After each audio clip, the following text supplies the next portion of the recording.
ಮುಖ್ಯಮಂತ್ರಿ ಡಿಕೆ ಶಿವಕುಮಾರ್ ಅವರು ತವರು ಕ್ಷೇತ್ರಕ್ಕೆ ಭೇಟಿಯನ್ನ ಕೊಟ್ಟಿದ್ದಾರೆ. ಕನಕಪುರದ ಜನರಿಗೆ ಧನ್ಯವಾದ ತಿಳಿಸಿದ್ದಾರೆ. ನಮ್ಮ ನೆಲದ ನಾಯಕ ಮುಖ್ಯಮಂತ್ರಿಯಾದ ಖುಷಿಯಲ್ಲಿ ಜನ ಇದ್ದಾರೆ, ಅದ್ದೂರಿ ಸ್ವಾಗತ ಕೊಟ್ಟಿದ್ದಾರೆ. ಈ ವೇಳೆ ಡಿಕೆ ಕೆಲ ಭರವಸೆಗಳನ್ನ ಜನರಿಗೆ ನೀಡಿದ್ದಾರೆ.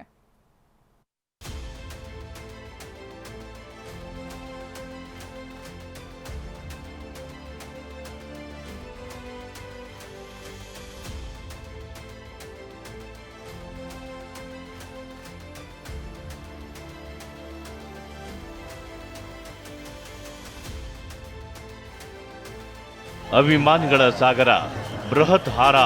ಒಂದು ಕಡೆ ಡಿಕೆ ಅಂತ ಜಯಘೋಷ ಮೊಳಗುತ್ತಿದ್ರೆ, ಮತ್ತೊಂದು ಕಡೆ ಸಿಎಂ ಟೆಂಪಲ್ ರನ್. ಸಿಎಂ ಆಗಿ ಇಂದು ಮೊದಲ ಬಾರಿಗೆ ಸ್ವಕ್ಷೇತ್ರ ಕನಕಪುರಕ್ಕೆ ಭೇಟಿ ನೀಡಿರುವ ಡಿಕೆ ಶಿವಕುಮಾರ್ ಕೃತಜ್ಞತಾ ಸಮರ್ಪಣಾ ಪ್ರವಾಸ ಕೈಗೊಂಡರು.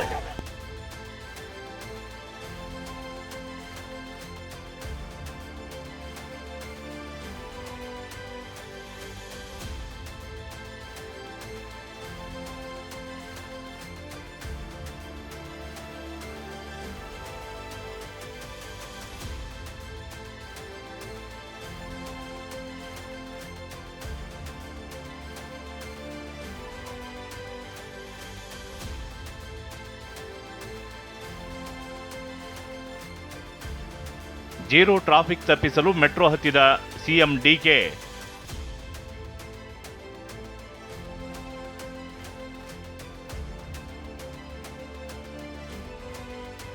ಬೆಂಗಳೂರಿನ ತಮ್ಮ ನಿವಾಸದಿಂದ ಹೊರಟ ಸಿಎಂ ಡಿಕೆ ಶಿವಕುಮಾರ್ ವಿಧಾನಸೌಧದಿಂದ ಮೆಟ್ರೋ ಹತ್ತಿದ್ರು.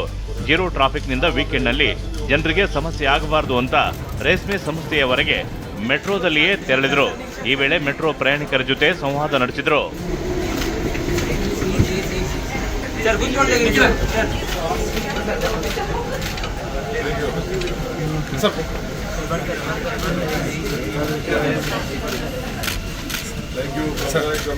ಸುಮ್ಮನೆ ಟ್ರಾಫಿಕ್ ಎಲ್ಲ ಸಮಸ್ಯೆ ಆಗೋದು ಬೇಡ ಅಂತೇಳಿ ಮೆಟ್ರೋ ತಗೊಂಡಿದ್ದೀನಿ. ಇಲ್ಲಿಂದ ಟ್ರಾಫಿಕ್ ನಿಂತಿದೆ ಇಲ್ಲಿವರೆಗೂ. ಸೊ ಜನನು ಮೀಟ್ ಮಾಡಿದ್ದೀನಿ, ಟೈಮು ಸೇವ್ ಮಾಡಿದ್ದೀನಿ. ನಾನು ಕಾಮನ್ ಮ್ಯಾನ್. ನಮ್ಮ ಕನಕಪುರದಲ್ಲಿ ನನ್ನ ಚೀಫ್ ಮಿನಿಸ್ಟರ್ ಇಲ್ಲ, ನಾನಲ್ಲಿ ಐ ಆಮ್ ದೇರ್ ರೆಪ್ರೆಸೆಂಟೇಟಿವ್. ಇಲ್ಲೆಲ್ಲ ಚೀಫ್ ಮಿನಿಸ್ಟರ್ ಇರಿ, ಕನಕಪುರದಲ್ಲಿ ಕೇಳ್ತಾರೆ ಅವರು. ಸ್ವಕ್ಷೇತ್ರಕ್ಕೆ ಬಂದ ಮನೆ ಮಗ ಸಿಎಂ ಡಿಕೆಗೆ ಅದ್ದೂರಿ ಸ್ವಾಗತ.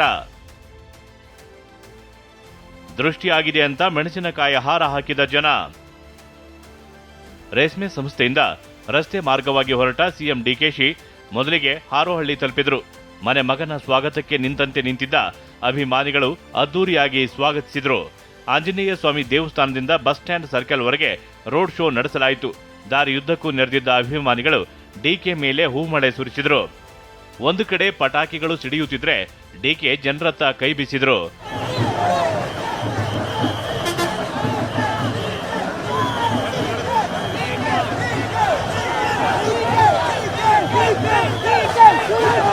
ರೋಡ್ ಶೋ ಮಾರ್ಗ ಮಧ್ಯೆ ಚಾಮುಂಡೇಶ್ವರಿ ದೇವಸ್ಥಾನಕ್ಕೆ ಭೇಟಿ ಕೊಟ್ಟು ದರ್ಶನ ಪಡೆದರು.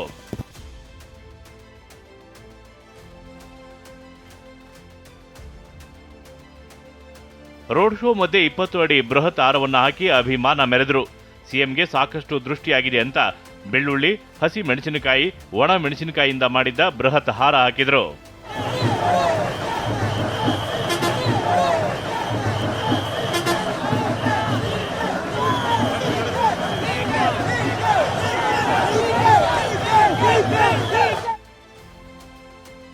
ಜೆಡಿಎಸ್ ಕಾರ್ಯಕರ್ತರಿಗೆ ಗಾಳ ಹಾಕಿದ ಸಿಎಂ ಡಿಕೆ. ರೋಡ್ ಶೋ ಬಳಿಕ ಮಾತನಾಡಿದ ಸಿಎಂ ಡಿಕೆ ಜೆಡಿಎಸ್ ಕಾರ್ಯಕರ್ತರಿಗೆ ಗಾಳ ಹಾಕಿದರು. ನಾನು ಕಾಂಗ್ರೆಸ್ ಕಾರ್ಯಕರ್ತರಿಗೆ ಮಾತ್ರ ಸಿಎಂ ಅಲ್ಲ, ಜನತಾದಳದವರು ಕೂಡ ನನ್ನ ಬಳಿ ಬಂದು ಕೆಲಸ ಮಾಡಿಸಿಕೊಳ್ಳಿ. ಜೆಡಿಎಸ್ ಅವರಿಗೂ ನನ್ನ ಮನೆ ಬಾಗಿಲು ತೆರೆದಿದೆ ಅಂತಂದ್ರು. ನಾನೇನು ಹೊಸದಾಗಿ ಸೃಷ್ಟಿ ಮಾಡಲಿಲ್ಲ. ದೊಡ್ಡಹಳ್ಳಿ ಕೆಂಪೇಗೌಡರ ಮಗ ಡಿಕೆ ಶಿವಕುಮಾರ್ ಅಂತ ಹೆಸರನ್ನ ಚೇಂಜ್ ಮಾಡ್ಕೊಳಕ್ ಆಗ್ತದಾ? ಆಗುದಿಲ್ಲ. ಹಂಗೆ ಇವತ್ತು ನಾವು ನೀವೆಲ್ಲ ಬೆಂಗಳೂರು ಜಿಲ್ಲೆಯವರು. ಬೆಂಗಳೂರು ಜಿಲ್ಲೆ ಹೋಗಿ ಬೆಂಗಳೂರು ಗ್ರಾಮಾಂತರ ಜಿಲ್ಲೆ ಆಯ್ತು. ಹೊಸ ಮೆಡಿಕಲ್ ಕಾಲೇಜನ್ನ ಕನಕಪುರದಲ್ಲಿ ಪ್ರಾರಂಭವನ್ನ ಮಾಡಂತ ತಾಲೂಕದಲ್ಲಿ ಮಾಡಂತ ಕೆಲಸ ಅದು. ಆ ತಾಲೂಕು ಹಾಸ್ಪಿಟ್ಲು ನಿಮ್ಗೂ ಅನುಕೂಲ, ಕನಕಪುರದವ್ರಿಗೂ ಅನುಕೂಲ. ಈಗಾಗಲೇ ಎಲ್ಲ ಅನೇಕ ಕೆರೆಗಳಿಗೆ ನೀರು ತುಂಬಿಸುವಂತ ಕೆಲಸವನ್ನ ನಾನು ಮಾಡಿಕೊಂಡು ಬಂದಿದ್ದೇನೆ. ಯಾರು ವ್ಯವಸಾಯನ ಬಿಡಕ್ ಹೋಗ್ಬೇಡಿ. ಮಿಲ್ಕು ಇದು ದೊಡ್ಡ ಶಕ್ತಿ ನಮ್ಮ ತಾಲೂಕು. ಕೈಗಾರಿಕೆ ಕೂಡ ಇಲ್ಲಿ ಬೆಳೀತಾ ಇದೆ. ಅವರು ಕೂಡ ನಾನು ಹೇಳ್ತೇನೆ, ಎಲ್ಲ ನಮ್ಮ ಸ್ಥಳೀಯರಿಗೆಲ್ಲ ಕೂಡ ಅವಕಾಶವನ್ನು ಮಾಡಿಕೊಡ್ಬೇಕು ಅಂತೇಳಿ ಕಟ್ಟಬದ್ಧವಾದಂತ ಆದೇಶವನ್ನ ಅವ್ರಿಗೂ ಕೂಡ ನಾನು ಕೊಡೋನಿದ್ದೇನೆ. ನಾನು ಯಾವ ಸ್ಟ್ರೈಕು ಮಾಡಬಾರ್ದು, ನ್ಯಾಯಬದ್ಧವಾಗಿ ನಿಮ್ಮೂರಿನಲ್ಲಿ ಇರಬೇಕು. ಬೆಂಗಳೂರು ವಲಸೆ ಹೋಗೋದನ್ನ ತಪ್ಪಿಸ್ಬೇಕು. ರಾಮನಗರದಲ್ಲಿ ಮತ್ತು ಆರೋಳಿಲಿ ನಾನು ಹೇಳಿದ್ದೇನೆ, ಬಡವರಿಗೆ ಸೈಟ್ ಹಂಚೋದು, ಯಾರ್ಯಾರಿಗೆ ತಲೆ ಇದೆ ಆ ತಲೆ ಮೇಲೆ ಸೂರು ಇರಲೇಬೇಕು ಅನ್ನೋದು ಕೂಡ ನಾನು MLA ಗೆ ಹೇಳಿದ್ದೀನಿ. ಅದಕ್ಕೆಲ್ಲರೂ ಕೂಡ ಮಾರ್ಗದರ್ಶನ ಮಾಡ್ತೀನಿ. ತಾಳ್ಮಗಿರಿ. ಈ DK ಶಿವಕುಮಾರ್ ಕಾಂಗ್ರೆಸ್ ಮಾತ್ರ ಅಲ್ಲ, ನಿಮಗೂ ಕೂಡ ಈ DK ಶಿವಕುಮಾರ್ ಇದ್ದಾನೆ. ನನ್ನ ಮನೆ ಬಾಗಿಲು ನಿಮಗೂ ಕೂಡ ತೆರೆದಿದೆ. ಹಾರೋಹಳ್ಳಿ ಬಳಿಕ ತುಂಗಣಿಗೆ ಭೇಟಿ ಕೊಟ್ಟ ಸಿಎಂ ಡಿಕೆ, ಕನಕಪುರದಲ್ಲಿ ಒಬ್ಬ ಪ್ರತ್ಯೇಕ ಅಧಿಕಾರಿ ಇಡ್ತೀನಿ, ನೀವು ಬೆಂಗಳೂರಿಗೆ ಬರಬೇಡಿ, ಎಲ್ಲರೂ ಅವರಿಗೆ ಅರ್ಜಿ ಸಲ್ಲಿಸಿದ್ರೆ ನನಗೆ ನೇರವಾಗಿ ತಲುಪುತ್ತೆ ಅಂದ್ರು. ನಾನು ದಳದ ಕಾರ್ಯಕರ್ತರಿಗೆ, ಬಿಜೆಪಿ ಕಾರ್ಯಕರ್ತರಿಗೆ ಹೇಳ್ತೀನಿ, ನನ್ನ ಹೃದಯ, ನನ್ನ ಮನೆ ಎಲ್ಲರಿಗೂ ಕೂಡ ತೆರೆದಿದೆ. ಇಲ್ಲೇ ಒಬ್ಬ ಅಧಿಕಾರಿನ, ಒಬ್ಬ KS ಅಧಿಕಾರಿಗಳನ್ನ ನಿಮ್ಮ ಸೇವೆ ಮಾಡ್ಲಿಕ್ಕೆ ಇಲ್ಲಿ ಕೊಟ್ಟಿದ್ದೀನಿ. ಇಲ್ಲಿ ಯಾರು ಬಂದು ಅರ್ಜಿ ಕೊಡ್ತೀರಿ ಅವ್ನು ಬಂದು ಬೆಂಗಳೂರು ತಲುಪ್ತಾರೆ. ನಾನೇ ಅರ್ಜಿ ನೋಡಿ ಏನೇನು ಆದೇಶ ಕೊಡಬೇಕು ನಾನು ಆದೇಶ ಕೊಡುವಂತ ಕೆಲಸ ನಾನು ಮಾಡ್ತೀನಿ. ನಿಮ್ಮ ಪ್ರೀತಿ ವಿಶ್ವಾಸ ಇರಲಿ.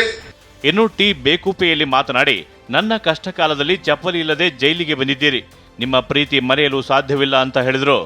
ಅಲ್ಲಿಂದ ನಾರಾಯಣಪುರಕ್ಕೆ ಬಂದು, ನಾನು ಬರೀ 2 ವರ್ಷದ CM ಆಗಿರ್ಬೇಕಾ, 2028ಕ್ಕೆ ಮತ್ತೆ ಗೆಲ್ಲಬೇಕಿದೆ ಅಂತ ಚುನಾವಣಾ ತಯಾರಿಗೂ ಕರೆ ಕೊಟ್ರು. ಜೈಲಿಗೆ ಕಾಲಲ್ಲಿ ಚಪ್ಪಲಿ ಹಾಕಕ್ ಆಗದವರು ಕೂಡ ನನ್ನನ್ನು ಬಂದು ಕೋರ್ಟಲ್ಲಿ ಬಂದು, ನೀವೆಲ್ಲ ಬಂದು ಕೋರ್ಟಲ್ಲಿ ನಿಂತ್ಕೊಂಡು ನೋಡ್ತಾ ಇದ್ದಿದ್ದು, ರಸ್ತೆಯಲ್ಲಿ ನೋಡ್ತಾ ಇದ್ದಿದ್ದು, ನೀವು ಆಗ್ತಿದ್ದಂತ ಕಣ್ಣೀರು, ಇದೆಲ್ಲ ಕೂಡ ನನಗೆ ಅರಿವಿದೆ. ನಾನು ಬರೀ 2 ವರ್ಷದ ಮುಖ್ಯಮಂತ್ರಿ ಆಗಿರ್ಬೇಕಾ? ನಾನು ಇನ್ನ ಮತ್ತೆ ನಿಮ್ಮ ಆಶೀರ್ವಾದದಿಂದ ಮತ್ತೆ 2028 ಗೆಲ್ಲಬೇಕು. ಅದಕ್ಕೆ ನಾವೆಲ್ಲ ಸೇರಿ ಒಗ್ಗಟ್ಟಾಗಿ ಕೆಲಸ ಮಾಡೋಣ. ಇದಿಷ್ಟೇ ಅಲ್ಲದೆ ಕೋಡಿಹಳ್ಳಿ, ಹೆರಿಂದ್ಯಾಪನಹಳ್ಳಿ ಗ್ರಾಮಕ್ಕೂ ಭೇಟಿ ನೀಡಿದ ಸಿಎಂ ಡಿಕೆ ಕೃತಜ್ಞತಾ ಸಮರ್ಪಣಾ ಪ್ರವಾಸ ಮುಂದುವರಿಸಿದ್ರು. ಪ್ರಶಾಂತ್, TV9, ರಾಮನಗರ.